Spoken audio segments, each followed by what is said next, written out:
We have a winner. Let's listen to the question. This is an Amaah Deborah exclusive. The price tag, $25, 150 cedis.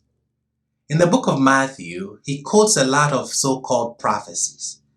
Why was Jesus born in Bethlehem? Matthew tells us it was to fulfill what the prophet Micah said. Why did Joseph and the family escape to Egypt? It was to fulfill what the prophet Hosea said, says Matthew. Why did Herod have the boys 2 years and under killed? It was to fulfill what the prophet Jeremiah said, says Matthew. Awesome. Now this is a tricky one, so take time in answering it. Matthew says Jesus was born of a virgin.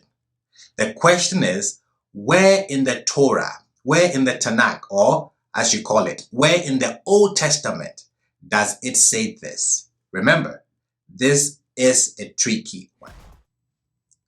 There is actually no verse in the Tanakh that talks about a virgin birth. It's an error in translation. The verse quoted as proof text is not about a virgin. This is well known in Bible scholarship. The winner is Mr. Akwetey Amaah. Thank you, Mr. Answer.